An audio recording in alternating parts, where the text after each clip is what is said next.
Welcome to Home Renovation Media. On this channel, I share my experience renovating a 1968 home.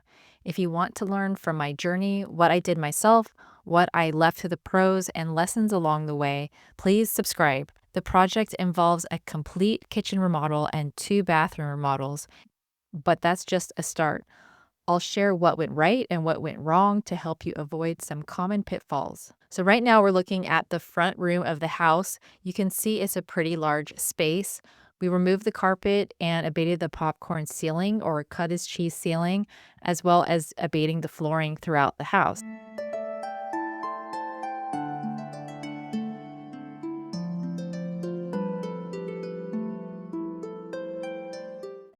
Here you can see the yellow linoleum.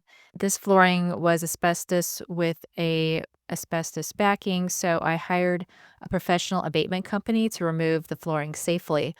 I'll be making a whole video on how to work with abatement companies, including the testing process and the steps that I took. Now moving into the master bedroom. This linoleum did not have asbestos and there was no asbestos underneath here. In the master bedroom, you can see some termite damage in this master closet. The holes had been plugged up in a rough way, and throughout the room here and there where the drywall was soft from the termite damage. So I decided to remove the drywall in those areas. Although not all of the drywall had asbestos, some of the seams where there was mud did. So I had an abatement company cut out the drywall where the termite damage was to address that properly.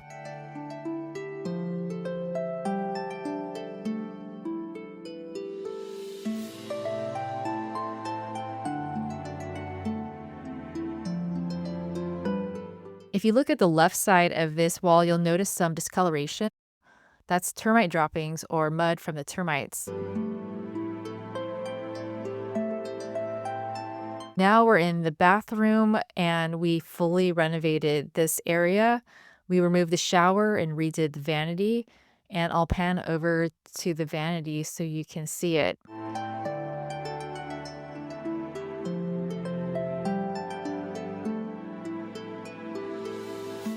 We actually salvaged the little knobs on the vanity because they were cute.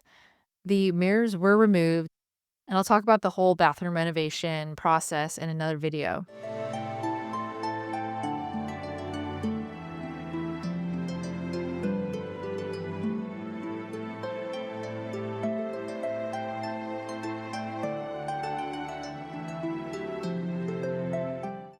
From here, we head out into the hallway and then into the dining room area.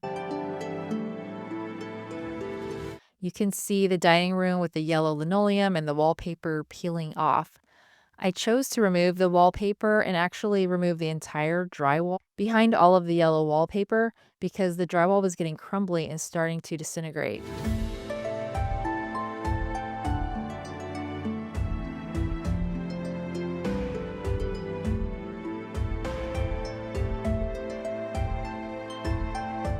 Now, about the kitchen, one of the biggest decisions was whether the cabinets were salvageable. While I would have loved to save something from this kitchen, the cabinets just weren't in good enough shape to keep.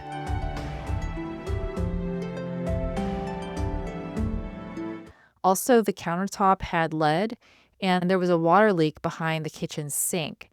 Mold has started to grow there, so the best option was a full demo and renovation of the kitchen, including mold remediation behind the sink, which the abatement company handled.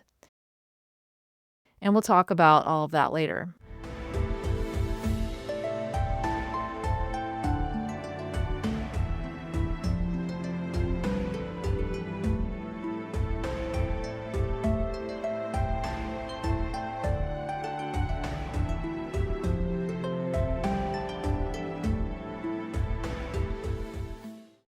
Check out the green color on the gas stove. This was a popular color back in the late 1960s. The burners worked well, but the whole kitchen still needed to go.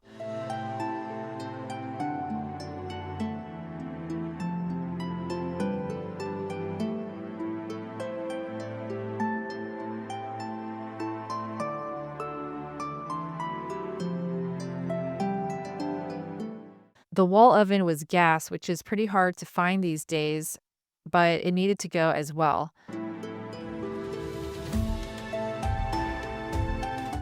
I would have liked to install a gas wall oven, but in the kitchen renovation video, you'll see that we ended up going with a slide-in gas range. And you'll learn why we chose to do so. There's another mold issue I'll mention soon in the HVAC closet. There was a leak there. I believe it was caused by a PVC condensation pipe that connects through the wall from the furnace to the laundry room on the other side.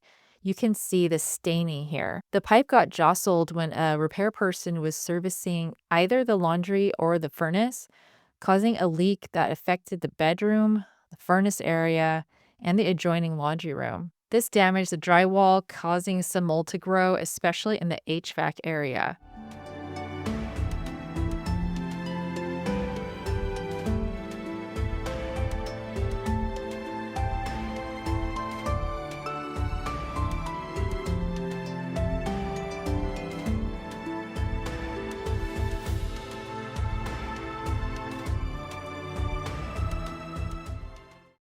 This floor also is asbestos tile, which was removed during the project.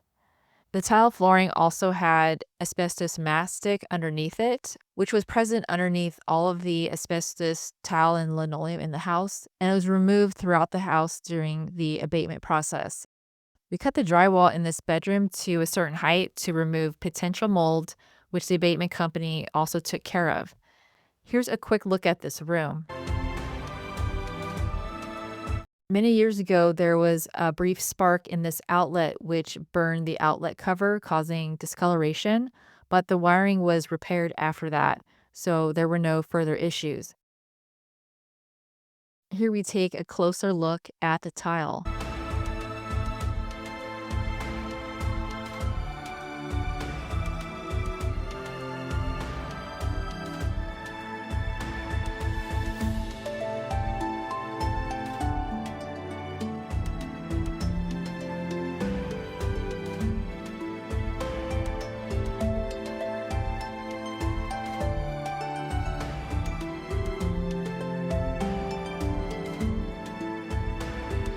Inside the closet, there's a hole on one side. I asked the abatement company to cut that out into a square shape so it could be easily patched by a drywaller. I'll explain how I made a detailed list of tasks for the abatement company. They also handled the demo of the non asbestos items such as the cabinets, vanities, and appliances.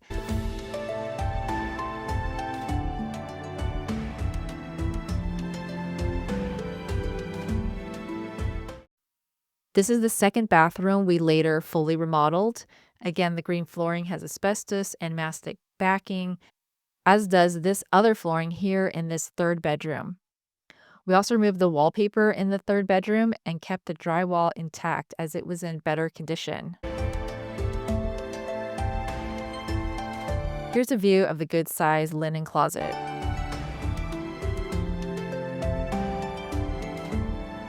The last bedroom had tile flooring too underneath the rug. And you can see the termite damage on the door casing here. I'll share how I addressed that issue in an upcoming video. Now, the laundry room was also affected by the leak in the wall. The flooring had to be replaced, and then the remediation company cut out the damaged drywall. To improve the space, I removed the large cabinet on the left and the closet runner on the right, which really cleaned up the look. You'll see the finished laundry room later in the series. Let me take you outside for a quick look at the garage, where we also did quite a bit of work. There's staining on the drywall stand underneath the gas water heater, and the sides of the garage have a lot of discoloration. We decided to cover the walls with drywall to create a clean, finished look. You'll get to see the full transformation in a later video. There's so much more to cover both inside and outside this 1968 home, but that wraps up the inside tour for now.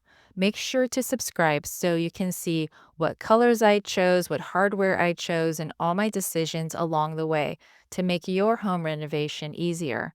I hope you enjoyed it. Make sure to subscribe and watch my 1960s home renovation series. Follow the full journey, learn valuable renovation tips, and see the transformation unfold step by step.